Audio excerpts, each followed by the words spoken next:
everyone. Welcome back to IAS Cafe. My name is Priyanka. Let us begin with today's decoding session of The Hindu, 22nd of July 2023. From today's newspaper, we will be covering the four important topics. It is about the Manipur violence, Rule 267 of the Parliament, President's Rule, and the sedition. All these topics are more and less related to the Manipur horror video. So, before discussing these all topics, I would like to share the context of the news that a video went viral on the internet of the images of a tribal woman who is being paraded naked on May 4th once again showed up the heinous nature of the conflict in the state.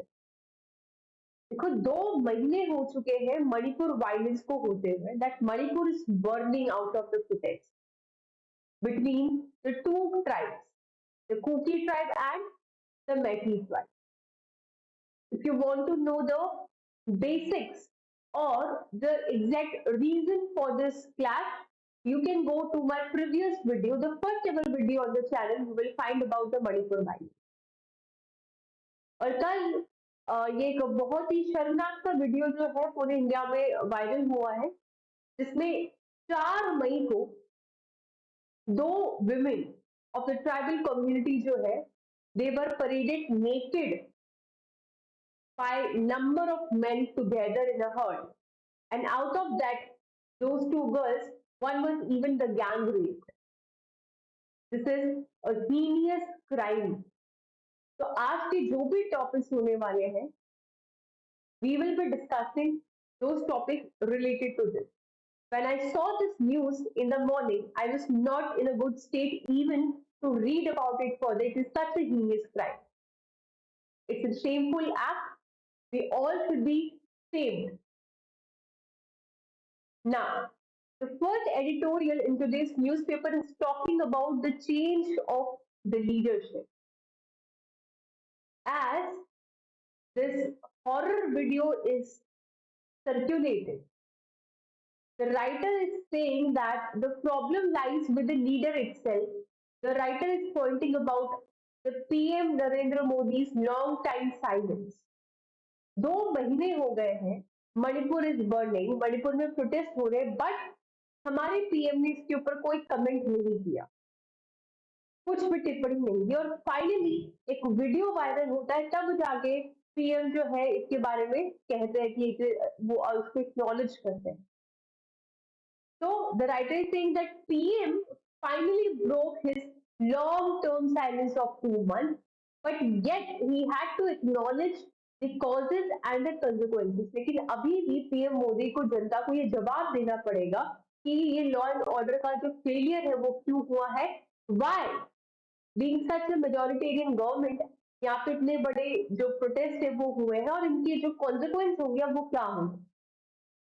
और इसी मुद्दे पे supreme court ने मोटो action लिया है, यानी कि खुद से एक्शन लिया है और बोला कि ये जो सेक्सुअल असॉल्ट है जो कि वीडियो में दिख रहा है, इसको देखते हुए सुप्रीम कोर्ट ने यूनियन और स्टेट गवर्नमेंट दोनों को एक अल्टीमेटम चार्ज दिया है और क्या बोला है कि आप तुरंत इस पर कार्रवाई करें, नहीं तो फिर जुडिशरी इसमें इंटरफेयर करेगी under article 142 providing the complete justice. Okay ना, तो जैसे हम लीडरशिप के बारे में बात कर रहे थे, अभी जो चीफ मिनिस्टर है स्टेट के, he is the first chief minister जो कि बीजेपी को बिलोंग करता है, जो खुद एक एथनिक क्लैश के ऊपर बटी हुई है, जो खुद क्या है डिवाइडेड है, इनके अंदर खुद में क्या है एथनिक लाइंस के द्वारा ये बंटवारा किया जा रहा है. तो अल्टीमेटली प्रॉब्लम तो लीडरशिप में ही है. So this is what the writer wants to say with this editorial. फिर इसी टॉपिक को लेके एक और एडिटोरियल है यहाँ पे जिसमें इंटरनेट बैन जो है उसके बारे में बोला गया है that internet ban is not a solution for such protest. ये पहले भी डिस्कस हुआ है, ये अभी भी डिस्कस हो रहा है, और ये आगे आने वाली केसेस में अगर इसमें कोई उपचार नहीं हुआ तो इस पर और डिस्कशन होते रहेंगे। कैसे? I speak about this in every video of mine, that what is the objective of introducing the fundamental right in our constitution.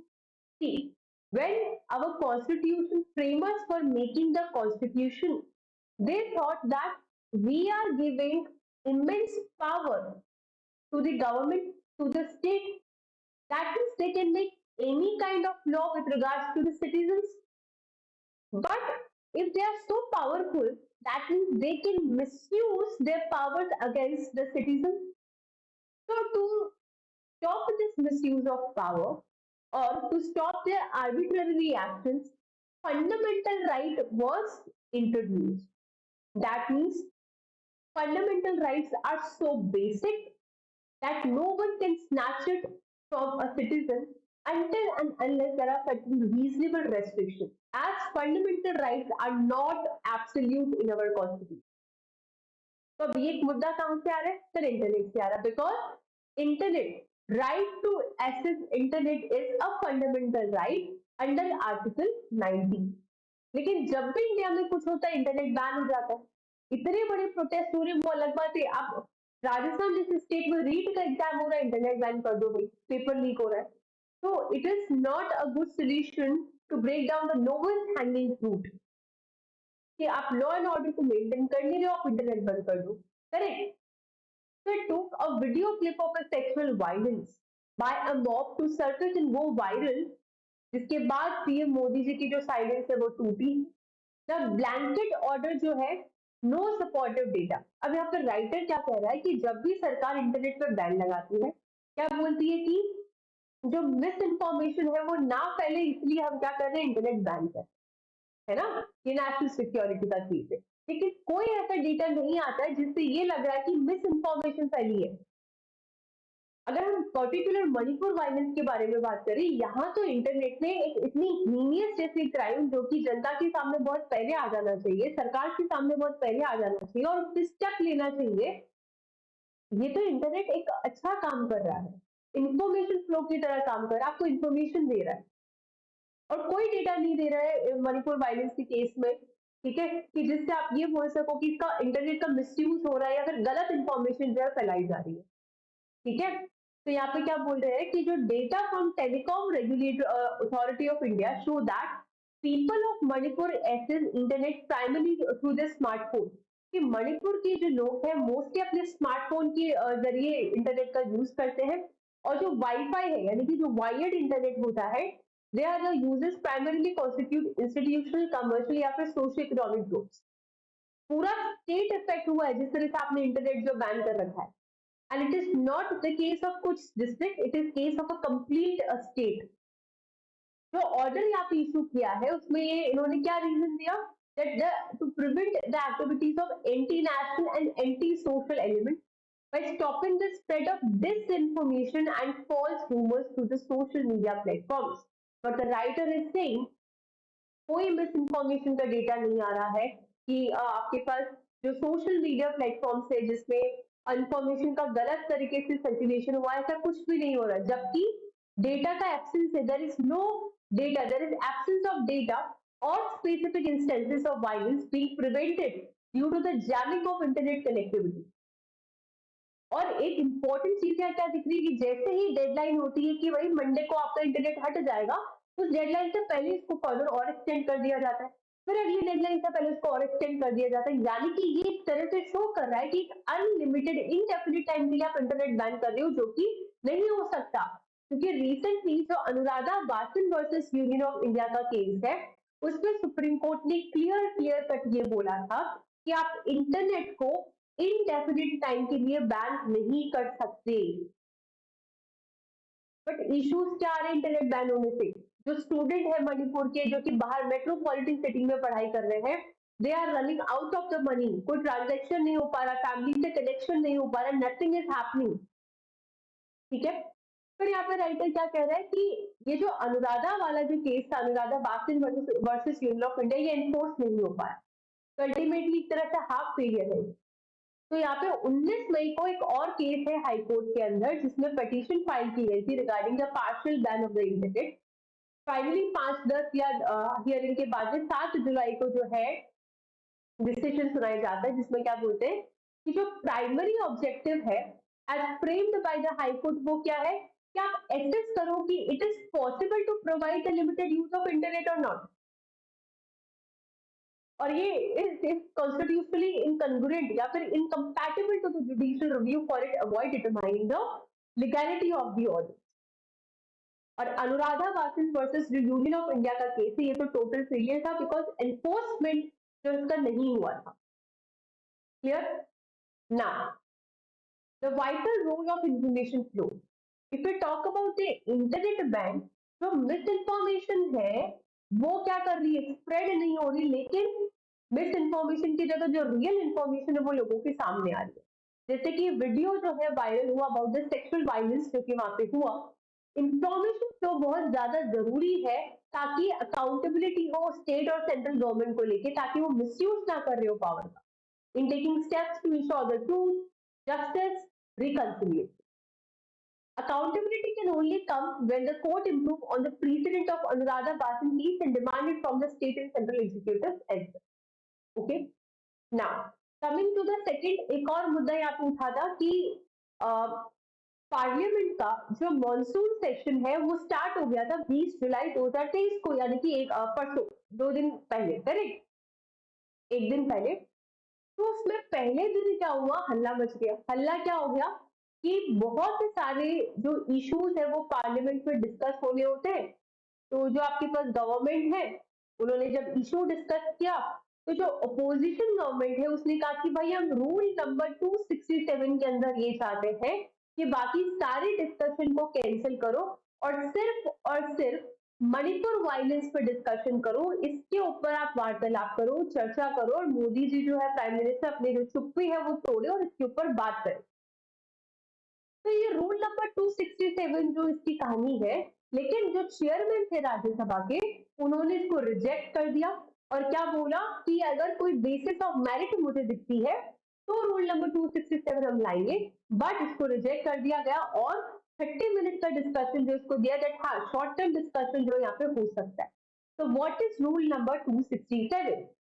Rule number 267 जो है किसी भी एमपी को ये पावर देता है, ये हक देता है कि वो डिस्कशन के लिए बाकी सब मुद्दों को हटा के एक पर्टिकुलर इशू जो कि नेशनल इंपॉर्टेंस है उसको डिस्कशन के लिए वो पूछ सकता है with the consent of the chairman of the house.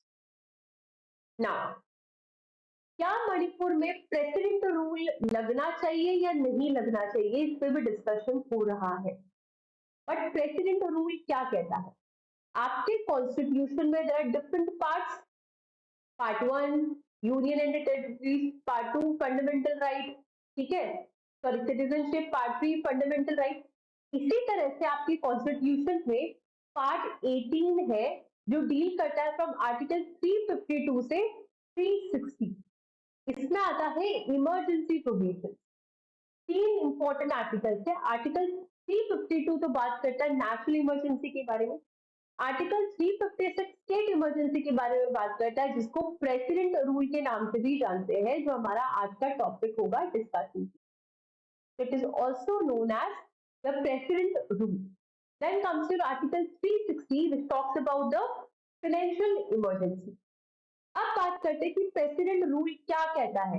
Article क्या था? 356, लेकिन इससे पहले एक आर्टिकल है 355।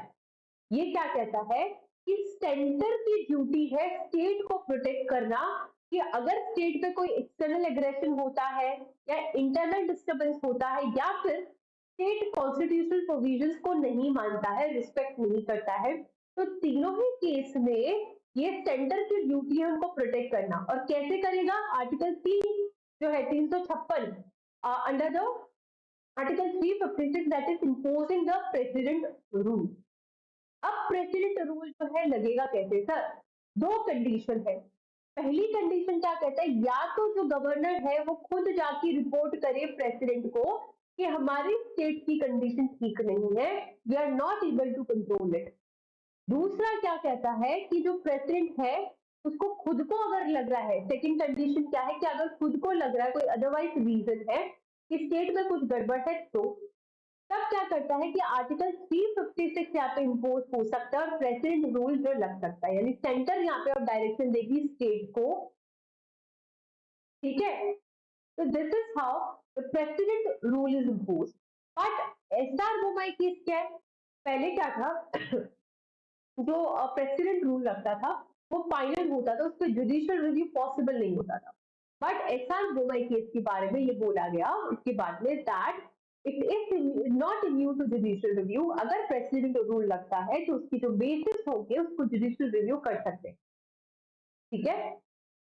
नाउ अप्रूवल और ड्यूरेशन, क्या आप इसको अप्रूव कैसे करोगे, या आप इसको समझते कि सपोज सॉरी मान लीजिए 1 फरवरी 2019 को, सॉरी, प्रेसिडेंट ने इमरजेंसी लगवा दी, भाई डिक्लेयर कर दी, है ना। तो 1 अप्रैल से 2 महीने तक, 2 मंथ, ये इमरजेंसी जो है वैलिड रहेगी। डेट गिन लीजिए, मार्च अप्रैल, यानी कि 1 अप्रैल 2023 ले लीजिए, यहाँ पे 2023, फिर से देखेंगे।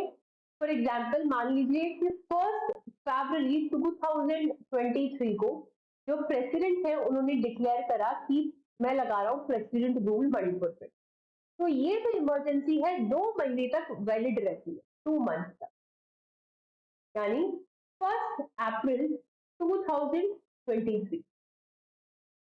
अब जब जिस तारीख को उसने ये इशू किया उसी तारीख को ये जाएगा पार्लियामेंट के अंदर पास होने के लिए, और यहाँ पे लोकसभा राज्यसभा दोनों ही इसको सिंपल मेजोरिटी से पास करेंगे। अगर ये पास हो जाता है तब तो ये टोटल 6 महीने तक आपके पास इमरजेंसी रहेगी। अगर नहीं होता है तो ये 2 महीने बाद खत्म हो जाएगी। अगर इन टोटल बात करते हैं तो मैक्सिमम 3 साल तक आप इसको रख सकते हो, लेकिन हर 6 महीने के बाद में आपको इसको रिन्यू करवाना पड़ेगा, पार्लियामेंट में इसको पास करवाना, ठीक है। अब रिवोक कैसे हो सकता है, प्रेसिडेंट किसी भी टाइम पे बिना किसी से पूछे इसको रिवोक कर सकता है। अब नेक्स्ट केस है अबाउट द असम जो राइफल फाइल्स है, उन्होंने एक सेडिशन केस फाइल किया है जैसे इंफाल ग्रुप, अगेन ये मणिपुर से रिलेटेड है। तो व्हाट इज सेडिशन, इसको ज्यादा डिटेल में हम नहीं करेंगे because it is covered in most of the videos of ours. Sedition law जो है बेसिकली कॉलोनियल लॉ है जो कि 17th सेंचुरी जो है इंग्लैंड में इसको नेक्स्ट किया गया था। इसमें क्या होता है कि अगर आप गवर्नमेंट के खिलाफ कुछ कहते हो which is not good for their reputation, है ना, that is this law was originally drafted in 1837, ये historical background है, by the Thomas Macaulay, और सेक्शन 124 इसमें ऐड किया गया था। लेकिन आज के टाइम पे आप इसको कैसे डिफाइन कर सकते हो, that it is an offence committed when any person, या तो वर्ड्स के थ्रू, बोल के, लिख के, साइन के थ्रू, ठीक है, और by visible representation brings or attempts to bring the hatred or contempt to excite a disaffection towards the government। अगर आप सरकार के खिलाफ हेट्रेड फैलाने की कोशिश करते हो तो this is how under section 124A of Indian penal code you are charge under the sedition, ठीक है जी। अब पनिशमेंट जो होती है वो नॉन वेलेबल ऑफेंस होता है इसके अंदर, and a person charge under this law is barred from a government job as well. लेकिन इसका इंपॉर्टेंस क्या है, देखो ये आपकी जो फ्रीडम ऑफ स्पीच और एक्सप्रेशन उस पर एक रीजनेबल रेस्ट्रिक्शन लगाता है, कंट्री में यूनिटी और इंटीग्रिटी लाने के बारे में बात करता है, स्टेबिलिटी जो है उसको मेंटेन करने की बात करता है। इश्यूज क्या है, ये कॉलोनियल ईरा को डिनोट करता है, और आज के टाइम पे इसको थोड़ा सा चेंज हो जाना चाहिए with respect to the today's changing societies. Okay, so I hope these topics are clear। Actually आज के पेपर में कुछ ज्यादा खास था नहीं, because I mean other topics में कुछ था नहीं, everything was covered with respect to the one single topic, that is the horrifying, the heinous crime which is done in the money। All right, thank you so much। Please subscribe our channel at the rate IAS Cafe and like and share।